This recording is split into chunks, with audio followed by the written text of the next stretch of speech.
ሰላም ሰላም እንደምን አላችሁ? ሰላም እግዚአብሔር ከሁላችን ጋር ይሁን። ዛሬ የምናየው የትዳር ፍቺ መንስኤዎችና መፍትሄዎቻቸው ክፍል 13 ይሆናል። በዚህ ክፍል ውስጥ የምንመለከተው እንግዲህ ባልና ሚስት አብረው በሚኖሩበት ጊዜያቸው ወይም ዘመናቸው ውስጥ ማለት ነው ፍቅር ከአንደኛው አካል ብቻ ሆኖ ከሁለተኛው አካል ደግሞ ሳይኖር ሲቀር በዚህ መልኩ አብረው ሲኖሩ የሚከሰተው ወይም የሚያደርሰው አደጋና መፍትሄዎቻቸውን አብረን የምናየው ይሆናል። መጀመሪያ የምናስቀድመው ችግሮቹ ከምን እንደሚያደርሱ ምን አይነት ችግር እንደሚያመጣ እናየዋለን። ከዛ በኋላ ደግሞ መፍትሄው ደግሞ ምን መሆን ያለበት የሚለውን አብረን የምንመለከተው ይሆናል። እንግዲህ ብዙውን ጊዜ በትዳር ህይወት ውስጥ የሚኖሩ ወገኖቻችን ብዙዎቻቸው ማለት ነው አንዱ ፍቅር ይዞ ሲገባ አንዱ ደግሞ እንዲሁ ፍቅር አልባ ሆኖ ወይም ባዶ ከፍቅር ነፃ ሆኖ ይገባል ወደ ትዳሩ ማለት ነው። አንዳንድ ጊዜም ደግሞ ሁለቱም በፍቅር ወደ ትዳር ከገቡ በኋላ የአንዱ አካል የፍቅሩ ፍላጎት ይወርድና የአንዱ ደግሞ እንደመጣ እንደዛው እንደገነነ እንደተጠበቀ ሆኖ ይዘልቃል። እና እነኚህ ነገሮች ከምን አንፃር ሊሆኑ ቻሉ የሚለውን ስንመለከት ወደ ትዳር ሲገቡ አንዳንድ ሰዎች ትዳሩን ብቻ እየኖሩ ለትዳሩ የሚያስፈልገውን ነገር ይዘነጋሉ። ለትዳር የሚያስፈልግ ብዙ ነገር አለ። ወደ ትዳር ከተገባ በኋላ ፍቅር ዋና ቢሆንም ከፍቅር ውጪ ራሱ ብዙ የፍቅር ተጠሪዎች የሆኑ ምልክቶች አሉ፣ ድርጊቶች አሉ፣ ፍጻሜዎች አሉ። እነሱም አብሮ በሚኖሩበት ጊዜ የፍቅር እይታ የሚባል ሁኔታ አለ። በስስት መተያየት፣ በስስት አብሮ መኖር። ምግብ እንኳን ሲበላ ባለትዳሮች የሚጎራረሱበት ሲስተም ራሱ ይለያያል። ዝም ተብሎ እህሉ ብድግ ተደርጎ ብቻ አይጎረስም። ሁኔታ አለው። ለባሏ ስታጎርሰው ሚስቱን ሲያጎርሳት እይታ አይን ላይ ያለው የፍቅር እንጽብራቄ ይለያያል። በጣም የተለየ ነው የሚሆነው ማለት ነው። እሷም ለሱ እሱም ለሷ እንደዛ አይነት የልብን ፍቅር በማንጸባረቅ ያ የልብ ፍቅር የሚታየው በአይን ላይ በፊት ላይ የራሱ ወዝ አለው፣ የራሱ ቀለም አለው፣ የራሱ ግርማ ሞገስ አለው ማለት ነው። ምግብ ላይ እንኳን አይደለም ሌላ ነገር ይቅርና ማለት ነው እህል እንኳን አብረው ሲበሉ የዚህን ያህል ለየት ያለ የፍቅር እይታ የፍቅር ተግባር አለው ማለት ነው። እና ስለዚህ እነኚህ ሰዎች ወደ ትዳር ሲገቡ ፍቅሩ አንዱ ጋር ብቻ ቀርቶ ከአንዱ ደግሞ ረግፎ የሚታየው ከምን አንፃር ነው ብለን ስናየው ብዙዎች ወደ ትዳር ከገቡ በኋላ ትዳሩን ይዘው ትዳሩን እየኖሩ ለትዳሩ የሚያስፈልገው ልባዊ ክራቴሪያ ይረግፍባቸዋል፣ ይረሱታል። ልባዊ ክራቴሪያ ማለት ልብ የሚያዘጋጃቸው ማቴሪያሎች አሉ። እነዛ በፍቅር አብሮ መኖር፣ በጉጉት መጠባበቅ፣ ባልና ሚስት ጠዋት ሲለያዩ ማታ እስኪገናኙ ድረስ በቃ እርስ በርሳቸው እየጓጉ መጠባበቅ፣ እነኚህና መሰል ነገሮች የልብ ለፍቅር የሚያዘጋጃቸው ማቴሪያሎች ይባላሉ። እነኚህ ያስፈልጋሉ። እነኚህ ነገሮች ከረገፉ ፍቅሩ ውሃ እያለ ይሄዳል። እየረገፈ እየወረደ እየቀነሰ ይሄድና ባዶ ይሆናል ከአንዱ ወገን ማለት ነው። ሁለተኛው ወገን በዚህ መልኩ ፍቅሩ ከውስጡ ረግፎ እየኖረ አንደኛው ወገን ግን የሚጠበቅበትን ሁሉ እየጠበቀ እየፈጸመ ሲኖር ተጎጂ ነው የሚሆነው ማለት ነው። በዚህን ጊዜ የሚፈጠረው አደጋ እጅግ በጣም ከባድ ነው የሚሆነው። ለምን? ያፈቀረው የወደደው የሚያፈቅረው የሚወደው እኔ እንደዚህ እያደረግኩለት እንደዚህ እያየሁት እንደዚህ አብሬው እየኖርኩኝ እሱ ደግሞ እንዲህ የሚሆንብኝ ከምን አንፃር ነው? በፍቅር የሚኖረው ፍቅር ከውስጡ የረገፈውን ሲናገረው ሲያስበው ማለት ነው። እኔ እንዲህ ሆኜ እየኖርኩኝ ለምን እሱ እንደዚህ ሆኖ ይኖራል? ለምን አይቀየርም ብሎ ማሰብ ይመጣል። እንደገና እየመከረ እየገሰጸው እየመከረ ሁሌ ዕለት ምክሩን እየመገበው ይሄድና የማይሰማ ከሆነ የማይመጣለት ከሆነ የማይቀየር የማይለወጥ ነገር ከሆነ ሁሌ ተመሳሳይ ሁኔታ ብቻ እየታየበት የሚኖር ከሆነ አንደኛው ወገን ወይም ፍቅር ለጋሹ ምንድነው የሚሆነው? እየተቀየረ ይሄዳል። በቃ ወደ ንዴት ይገባል፣ ከዛ ወደ ጭንቀት ይገባል፣ ከዛ ወደ ተስፋ መቁረጥ ይገባል። እንዲህም እየሆነ ትዳሩን ለአደጋ ወደ ማጋለጥ ይሄዳል ማለት ነው። ተስፋ ከቆረጠ በኋላ ሁሉም ነገር ይቀራል፣ ፍቅሮቹም ይቀራሉ። ከዛ ደግሞ እኔ በዚህ መልኩ መኖር አልፈልግም ማለት ይመጣል። ከዛ መለያየትን ይወልዳል ማለት ነው። ይህ አካሄድ በዚህን ሰዓት ይለያያሉ፣ ችግር ተፈጠረ ማለት ነው። ፍቅር ከሌለ ቤቱ ፈራሽ ነው። ቤቱ ከፈረሰ ህይወት ሁሉ ተበላሸ ማለት ነው። ስለዚህ ጥንቃቄ ማድረግ አለብን እና ስለዚህ ይህ ነገር እንዳይፈጠር መደረግ ያለበት በምን መልኩ ነው? ወደ ትዳር ስንገባ ወደ ትዳር ያልገቡ አካላት ወደ ትዳር ሲገቡ መጀመሪያ ትዳር ምን ይፈልጋል? ትዳር ምን ይፈልጋል? የኔ ልብ ለትዳር ብቁ ነው ወይ አይደለም? ከዚህ በፊት እንዳልኩኝ ሁሉ ማለት ነው። የኔ ልብ ለትዳር ብቁ ነው ወይስ አይደለም? የኔ ልብ ለትዳር ይመጥናል አይመጥንም? የኔ ልብ ለትዳር ዝግጁ ነው ዝግጁ አይደለም? ሆኗል አልሆነም? የሚለውን የልብ ዝግጅትን ማስቀደም ነው መጀመሪያ። በዚህን ጊዜ ይሄ ከተዘጋ በኋላ ቢያንስ እቺ ተዘግታ ነው ወደ ትዳር መያዝ እንቅስቃሴ የሚጀመረው ማለት ነው። ወደ ትዳር ገብተው ደግሞ በትዳር እየኖሩ ያሉ ሰዎችና ይሄ ነገር የነካቸው ለዚህ ነገር ለዚህ አደጋ ለዚህ ችግር የተጋለጡ አካላት ደግሞ ማድረግ ያለባቸው እንደየሃይማኖታቸው አንደኛ መጸለይን ማስቀደም ያስፈልጋል። እግዚአብሔርን መለመን ማለት ነው። ወደ ልቤ መልሰኝ፣ ወደ ቀድሞ ቦታችን መልሰን ብሎ መጸለይ ያስፈልጋል እንጂ አንድ አካል ብቻ እየተጎዳ መኖር የለበትም ስለሆነ ማለት ነው። ፍቅር እኩል ነው። ለትዳር ፍቅር የአብሮ የመኖር ምስጢር ነው። በቃ መንስኤው መሰረቱ ዋና መሰረቱ ፍቅር ነው ለትዳር። ለዚህ ፍቅር ደግሞ ሰፊ ቦታና ዋና ቦታ መሰጠት ያለበት ነገር ነው ማለት ነው።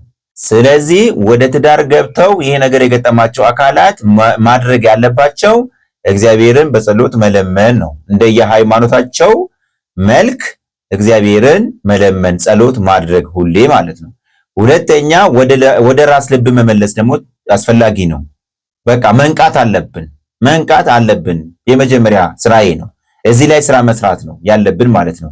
ሰው ወደ ትዳር ከገባ በኋላ በቃ ፍቅር ላይ ስራ መስራት አለበት። ፍቅር ላይ ስራ መስራት መቻል አለበት። ፍቅር ላይ ስራ ካልተሰራ፣ ፍቅር ስራ ላይ ካልዋለ፣ ፍቅርን ስራ ላይ ካላሰማሩ ትዳር መኖር ዘበት ነው፣ አይቻልም። ዝም ብሎ ብቻ በደመ ነፍስ መኖር ቢሆንም ትዳር አይሆንም።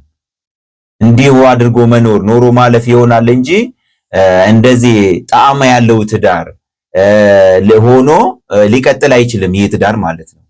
ስለዚህ ወደ ትዳር የገቡ ሰዎችም ይሄንን መስራት ይሄንን መፈጸም አለባቸው ማለት ነው። ወደ ትዳር ያልገቡትም ደግሞ ቅድም እንዳልኩኝ መጀመሪያ ራስን ማዘጋጀት ነው የሚያስፈልገው ማለት ነው። ባለትዳሮች በመጀመሪያ ደረጃ ትዳርን ሲመሰርቱ ስራ ፍቅር ላይ ከሰሩ ሁሉም ነገር ውሃ ልክ ሆኖ ይሄዳል። ያለምንም ጥያቄ ማለት ነው፣ ያለምንም ጥርጥር ምድራዊ ህይወታቸውን አብረው ሲኖሩ ሲያሳልፉ የተጣጣመ ፍቅርን ጥሩ ጣዕም ያለውን መንፈስ ተላብሰው ይሄዳሉ።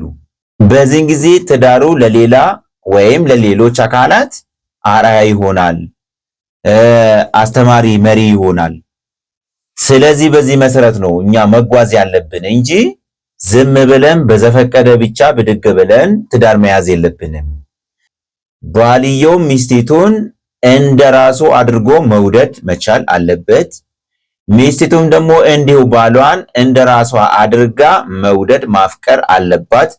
ሁለቱም ተዋህደው በአንድ መንፈስ፣ በአንድ ፍቅር፣ በአንድ መንገድ አብሮ መኖር መቻል አለባቸው። ወደ ትዳር ሲገባ መሰረቱ ቅድም እንዳልኩኝ ፍቅር ነው። የትዳር መሰረቱ ፍቅርና ፍቅር ብቻ ነው። ፍቅር ካለ ሁሉም ነገር አለ። ፍቅር ከሌለ ግን ምንም ነገር የለም በትዳር ህይወት ውስጥ ማለት ነው። ፍቅር ከሌለ ትዳር ባዶ ነው። ቢወለድበት ቢከበርበት መጨረሻው ለአደጋ ነው የሚጋለጠው። መለያየትን ይወልዳል። እንደዚህ አይነት አደጋን ያመጣል።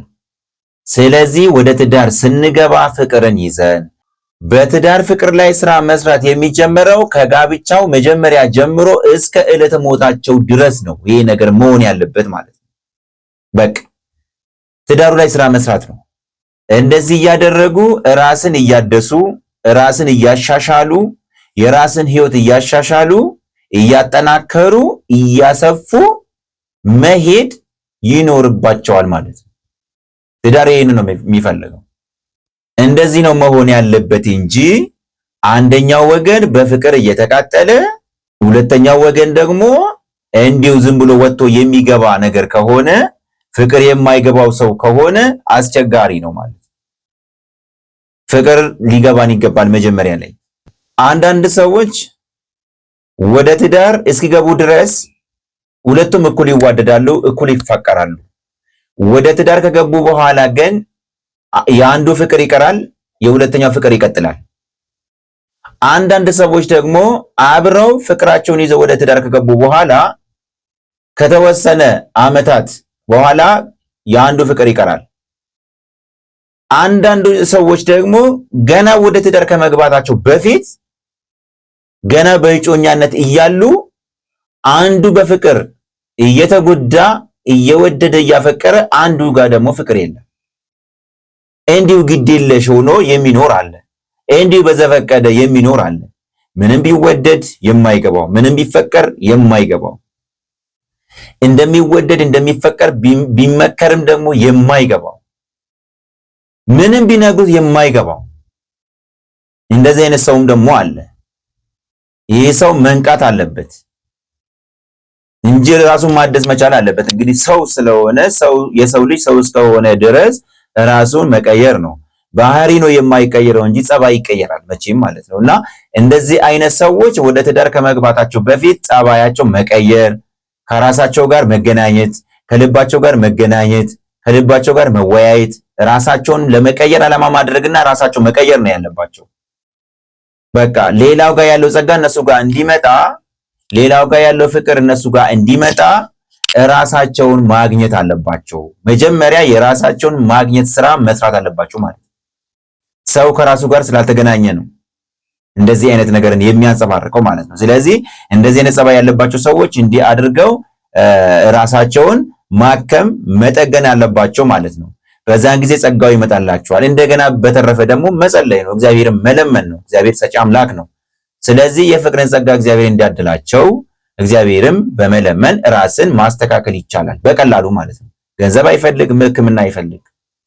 እንደዚህ አድርገው መሄድ አለባቸው ማለት ነው።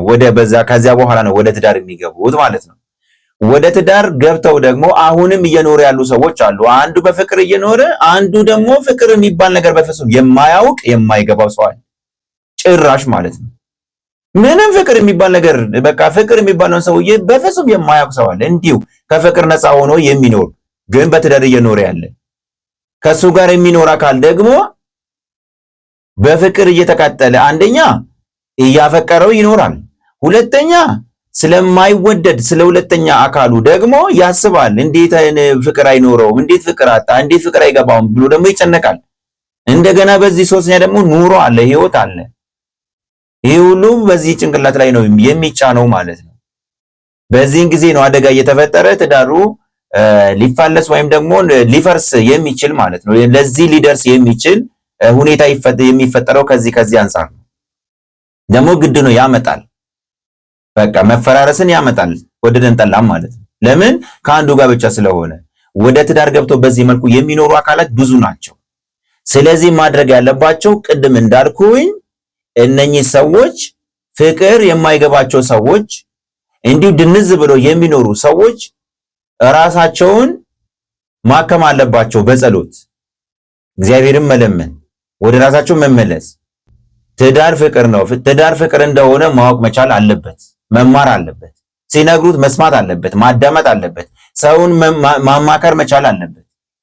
የሚያማክረው ሰው ደግሞ የውጭ ሰው ሳይሆን አጋሩ እንኳን አብሮ የሚኖረው ማማከር ነው። ይሄን ነገር እንዴት አድርጌ ማምጣት አለብኝ ብሎ ሚስቱን ቢያማክራት፣ ይሄን ነገር እንዴት አድርጌ ማምጣት አለብኝ ብላ ባሏ ማማከር ፈንታቸው ነው። ገና ሌላ ቦታ ሳይሄዱ ማለት ነው። ለምን? ያኛው እየወደደ እየኖረ ስለሆነ ፍቅርን ከሱ መማር ነው።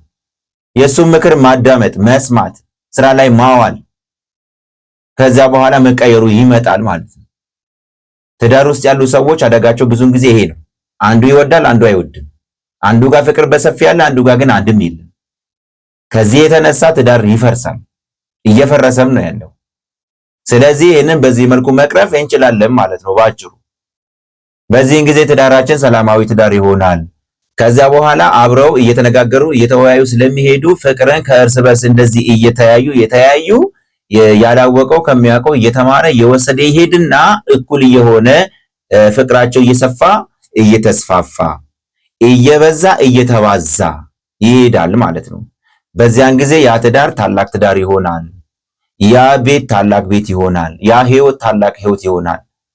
ያ ቤት በእግዚአብሔር የተወደደ የተመራ ይሆናል። ያ ትዳር በእግዚአብሔር የተባረከ የተቀደሰ ትዳር ሆኖ ይቀጥላል ማለት ነው። ይህንን ማድረግ የምንችለው እኛው ነን። ትዳራችን ላይ አደጋ የምንጠራው እኛው ነን። ትዳራችን ላይ ሰላምንም የምናመጣው እኛው ነን፣ ማንም አይደለም። በዛሬ ሰዓት ትዳርን እያፈረሰ ያለው ለትዳር አደጋ እየሆነ ያለው የትዳሩ ባለቤት እራሱ ባለጉዳዩ ነው። ከሁለቱ አካላት አንዱ ነው። በቃ ይሄ ነው እየተደረገ ያለው ዛሬ ማለት ነው። ሰይጣን እንዲያደረገን አይባልም። ሰይጣን አይደለም ዛሬ እኛው ራሳችን ነን ትዳሩን እየበተንን ያለ ነው ማለት። ስለዚህ ይህንን ጥንቃቄ ማድረግ አለብን። እኛ ራሳችን ያንን የትዳሩን ማጥፊያ መንፈስ ከውስጣችን ካወጣን ሰይጣን ቤት በኩል አድርጎ ይመጣል። እኛ ከተዋደድን ፍቅርና ፍቅር መሃል ሰይጣን ሊገባ ሲመጣ እንኳን ፍቅሩ ጠንካራ ፍቅር ከሆነ ተናዶ ተበሳጭቶ ነው የሚመለሰው። ሁለተኛ አይመጣም። አንዴ ተበሳጭቶ ከተመለሰ ሰይጣን ጸባዩ እንደዚህ ነው። ስለዚህ ሁሉም በእጃችን ላይ ሞልቶ ነው ያለው። ኔጌቲቭም ይሁን ፖዚቲቭም ይሁን ቀኝም ይሁን ግራም ይሁን ለትዳር አደጋም ይሁን ሰላምም ይሁን የምናመጣበትም የምናመጣለትም እኛው ነን።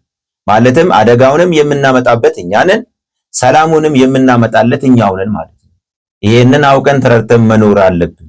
ስለዚህ ትዳራችንን አናስረግም፣ ትዳራችንን አናስወቅስ፣ ትዳራችንን አንበትን። እንስማ ባካችሁ፣ ባካችሁ፣ ባካችሁ። በጣም ብዙዎች ትዳሮቻቸውን እየፈቱ ነው ያሉት፣ እየበተኑ ነው ያሉት። በትዳር ውስጥ የወለደ አለ፣ ያልወለደ አለ። ያልወለደ ማለት አሁኑ ተጋብቶ አሁኑ የሚፋታ እዛ ውስጥ ከብሮ ወልዶ ሰፍቶ ሲኖር የነበረ ትዳር ባለትዳር ነበረ፣ እሱም እየፈረሰ ነው። ስለዚህ ይህንን አይተን እናስተካክል። እባካችሁን እንስማና አድምጥ።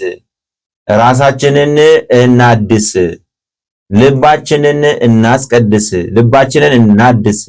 ለዚህ ደግሞ እግዚአብሔርን እንለምን። እግዚአብሔር ያስተካክለናል፣ እግዚአብሔር ይመራልናል፣ ይባርክልናል። ልቤን ባርክልኝ፣ ትዳሬን የምመራበትን ትዳሬን የምኖርበትን የትዳሬን ፍቅር ግለጥልኝ፣ ትዳሬን የማኖርበትን ትዳሬ ውስጥ የምኖርበትን ጸጋህን ግለጥልኝ ብለን እግዚአብሔርን መለመን መቻል አለብን እንጂ ትዳር በጣም ከባድ አደጋ ላይ ቆሞ ነው ያለው። መሬት ላይ አይደለም የዛሬ ትዳር ቆሞ ያለው፣ መሰረት የለውም። መሰረቱ አደጋ እየሆነ ነው። የትዳር መሰረት አደጋ እየሆነ ነው ያለው። መሰረቱ ፍቅር መሆን ሲገባው፣ መሰረቱ እግዚአብሔር መሆን ሲገባው መሰረቱን አደጋ አድርገን አደጋው ላይ እየገነባን ያለነው ብዙዎቻችን ትዳሮቻችንን ማለት ነው። ስለዚህ ይሄንን በመገንዘብ ይሄንን በማስተዋል ለትዳራችን ማሰብ አለብን ማለት ነው። ስለዚህ እግዚአብሔር የምንለምነው በትዳር በኩል እግዚአብሔርን ስንለምን ትዳራችንን የምንመራበትን በትዳራችን የምንኖርበትን የትዳራችን ሰው ሆነን የምንኖርበትን ጸጋህን ስጠኝ ብለን መለመን መቻል አለብን ማለት ነው እንጂ የብዙዎች ትዳር አደጋ ላይ ነው ያለው። እንደገና አሁንም ደግሞ እየመጣ ያለው ትዳርም ደግሞ ለአደጋ እየተጋለጠና አደጋ ላይ የሚመሰረት ትዳር ብቻ እየሆነ እየቀጠለ ነው ያለው ማለት ነው። ያለውም የሚመጣውም በዚህ መልኩ የሚሄድ ከሆነ ደግሞ ትዳር የሚባል ነገር ከመቅረት ምንም አይተናነስም ማለት ነው። ትዳር የሚባል ነገር ጥያቄ ምልክት ውስጥ ነው ያለው ማለት ነው። ስለዚህ በዚህ መልኩ እያስተዋልን ልንኖርበት ይገባል ማለት ነው። የትዳራችን ሰዎች እንድንሆን የትዳራችን ጸጋ እግዚአብሔር አድሎን እንድንኖርበት አምላካችን መድኃኒዓለም ክርስቶስ በቸርነቱ ይርዳን። ለሌሎችም እንዲዳረስ እስኪ ሁላችሁም ሼር እያደረጋችሁ አገልግሉ እስቲ እግዚአብሔርም ማለት ነው። እንደዚህ አይነት ነገሮችን ለወገን መስጠት ለሌሎች ለወገኖቻችን ሼር ማድረግ እግዚአብሔርን ከማገልገል አገልግሎት ውስጥ ወይም ከመንፈሳዊነት ህይወት ውስጥ አንዱ ስለሆነ ሼር በማድረግ እስቲ ተባበሩ። አመሰግናለሁ።